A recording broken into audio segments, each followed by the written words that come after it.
Selamat pagi umat yang terkasih di dalam Tuhan. Kita mengucap syukur kalau pada hari ini kita bisa kembali bertemu dalam keadaan yang baik, puji Tuhan. Oleh karena itu mari kita awali seluruh perjalanan kehidupan kita pada hari ini dengan melandaskannya pada firman Tuhan. Kita akan doa pagi online. Sebelumnya mari kita sama-sama memuji Tuhan dari Kidung Jemaat. Kusuka menuturkan bait yang pertama dan yang ketiga dan akan diiringi oleh Om Kurniadi.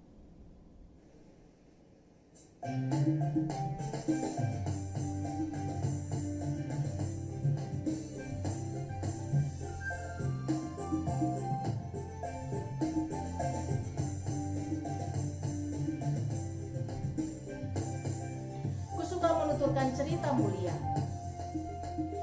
Kusuka menuturkan cerita mulia, cerita Tuhan Yesus dan cinta kasih-Nya. Kusuka menuturkan cerita yang benar, penawar hati rindu, pelipur terbesar. Kusuka menuturkan, kusuka memasyurkan cerita Tuhan Yesus dan cinta kasih-Nya. Kusuka menuturkan cerita mulia, setiap ku ulangi bertambah manisnya. Kusuka menuturkan sabdanya yang besar, dan yang belum percaya supaya mendengar. Kusuka menuturkan, kusuka memasyurkan cerita Tuhan Yesus dan cinta kasih-Nya. Cerita Tuhan Yesus dan cinta kasih-Nya.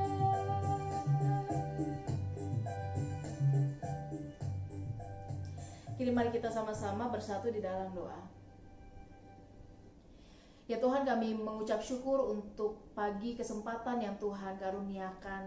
Oleh karena itu ketika kami diberikan kesempatan untuk menjalaninya, maka tolonglah kami sehingga kami boleh melandaskannya di dalam iman kami kepada Tuhan. Kami berdoa biarlah ketika kami mengingat setiap perbuatan Tuhan di dalam kehidupan kami, maka ungkapan syukur kami, kehidupan yang berkomitmen di dalam Tuhan boleh kami persembahkan sebagai persembahan yang hidup untuk Tuhan. Bersabdalah Tuhan, kami umat-Mu sudah siap untuk mendengar. Di dalam nama Tuhan Yesus kami berdoa dan mengucap syukur. Amin. Saudara-saudara, mari kita buka satu bagian Alkitab yang terambil dari Mazmur pasal 66. Kita akan baca ayat yang ke-8 sampai ayat yang ke-20. Mazmur 66 ayat 8 sampai ayat yang ke-20. Saya akan bacakan bagi kita semua. Pujilah Allah kami, hai bangsa-bangsa, dan perdengarkanlah puji-pujian kepadanya. Ia mempertahankan jiwa kami di dalam hidup dan tidak membiarkan kaki kami goyah. Sebab Engkau telah menguji kami, ya Allah, telah memurnikan kami seperti orang memurnikan perak. Engkau telah membawa kami ke dalam jaring, mengenakan beban pada pinggang kami. Engkau telah membiarkan orang-orang melintasi kepala kami. Kami telah menempuh api dan air, tetapi Engkau telah mengeluarkan kami sehingga bebas. Aku akan masuk ke dalam rumah-Mu dengan membawa korban-korban bakaran. Aku akan membayar kepadamu nazarku yang telah diucapkan bibirku dan dikatakan mulutku pada waktu aku susah. Korban-korban bakaran dari binatang gemuk akan kupersembahkan kepadamu dengan asap korban dari domba-domba jantan. Aku akan menyediakan lembu-lembu dan kambing-kambing jantan. Marilah, dengarlah hai kamu sekalian yang takut akan Allah. Aku hendak menceritakan apa yang dilakukannya terhadap diriku. kepadanya aku telah berseru dengan mulutku, kini dengan lidahku aku menyanyikan pujian. Seandainya ada niat jahat dalam hatiku, tentulah Tuhan tidak mau mendengar. Sesungguhnya Allah telah mendengar, Ia telah memperhatikan doa yang kuucapkan. Terpujilah Allah yang tidak menolak doaku dan tidak menjauhkan kasih setianya daripadaku. Demikianlah firman Tuhan. Nah, saudara, hari ini kita akan membahas sebuah tema, yaitu menceritakan tentang perbuatan Allah. Pertanyaannya, sebagai orang Kristen, sebagai orang yang mengaku beriman, apakah ini menjadi hal yang kita lakukan di dalam keseharian, yaitu menceritakan perbuatan Allah? Pernahkah saudara-saudara melakukan hal itu? Pernah. Pasti dong, masa nggak pernah? Tapi apakah ini menjadi panggilan yang kita kerjakan dengan setia? Karena biasanya saudara, kalau misal ditanya ada nggak yang mau kesaksian, entah di gereja atau di persekutuan, saudara, nggak banyak orang yang langsung saya, nggak banyak. Biasanya ada yang diem gitu ya saudara ya, atau akhirnya setelah ditunjuk baru mau. Rasanya agak malu karena tidak terbiasa menyampaikan. Atau banyak orang yang pada zaman sekarang saudara menghindari perbincangan atau pembicaraan yang menunjukkan iman kita. Kenapa? Jangan sampai karena berbicara tentang iman kita dituduh kristenisasi. Jangan sampai karena berbicara dengan iman, tentang iman, maka orang yang beragama berbeda kemudian jadi tersinggung. Sehingga kita seringkali memilih untuk diam. Ketika hari ini kita diajak saudara untuk merenungkan sebuah tema, yaitu menceritakan perbuatan besar Allah, sebenarnya tema ini menjadi sesuatu yang mau mengingatkan kita bahwa menceritakan tentang kebesaran Tuhan, menceritakan tentang perbuatan yang Tuhan lakukan dalam kehidupan kita, menceritakan tentang kebaikannya dan berkatnya yang tidak pernah berkesudahan adalah panggilan yang juga harusnya kita kerjakan, bukan hanya karena Allah telah melakukan itu di dalam kehidupan kita, tetapi kita mengucap syukur untuk perbuatan yang sudah Tuhan lakukan dan kerjakan di dalam kehidupan kita. Oleh karena itu saudara, ini bukanlah sesuatu yang ayo ditunjuk baru bicara, tapi sesuatu yang harusnya lahir, yang harusnya diceritakan, diberitakan karena kerinduan pribadi itu sendiri. Karena dirinya telah mengalami Allah dan mau memberitakan kepada banyak orang tentang kebaikan Allah. Untuk apa saudara? Bukan untuk pamer, ya, bukan tentang aku, tetapi tentang Tuhan. Sehingga ada banyak orang yang nantinya akan mengenal Tuhan melalui juga kesaksian yang kita nyatakan. Saudara, pemazmur pada hari ini menarik karena di dalam pembacaan kita pada hari ini pemazmur memuji Tuhan karena pekerjaan-pekerjaannya yang dahsyat. Secara khusus kalau kita baca bagian perikop sebelumnya berbicara mengenai kisah keluaran dari Mesir.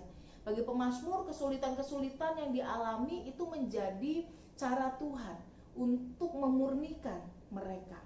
Cara yang Tuhan percayakan untuk menguji mereka, membentuk mereka menjadi pribadi yang semakin baik. Sehingga di dalam perikop kita saudara, di sini dikatakan begitu ya dengan jelas bahwa Engkau telah menguji kami, memurnikan kami seperti memurnikan perak. Artinya kita dimurnikan sehingga membuat kita semakin bernilai. Engkau membawa kami ke dalam jaring, mengenakan beban pada pinggang kami.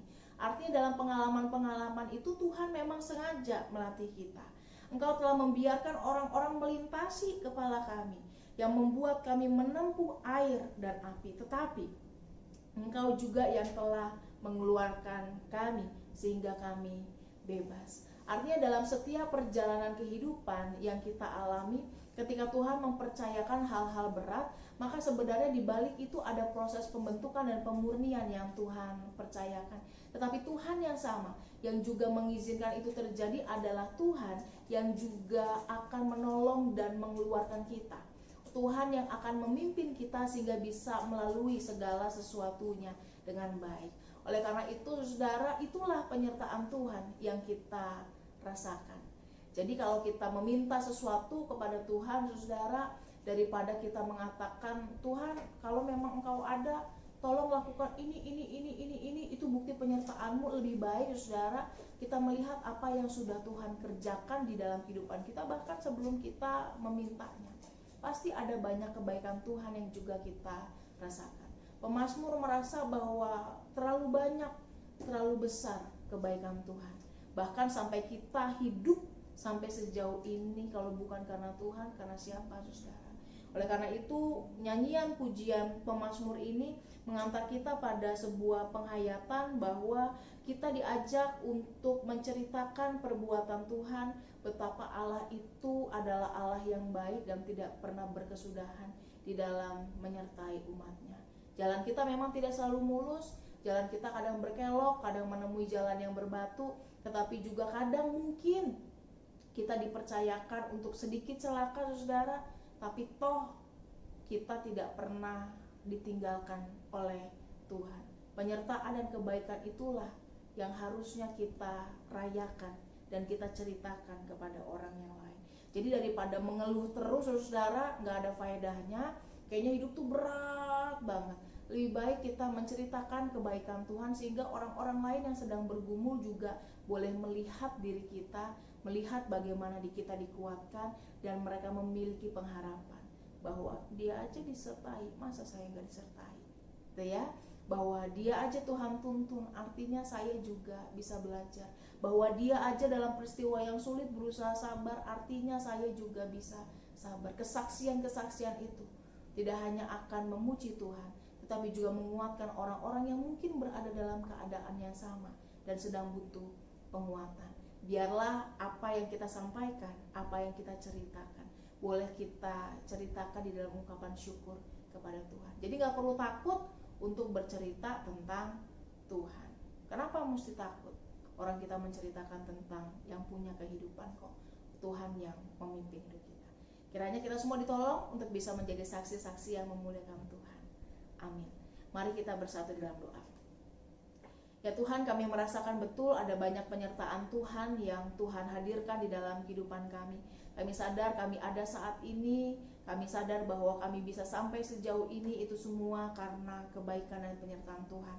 Oleh karena itu kami mau kembali mengingat setiap hal yang sudah Tuhan kerjakan dan lakukan di dalam kehidupan kami. Kami mau melihat bagaimana dalam masa-masa sulit Tuhan senantiasa menopang dan memelihara.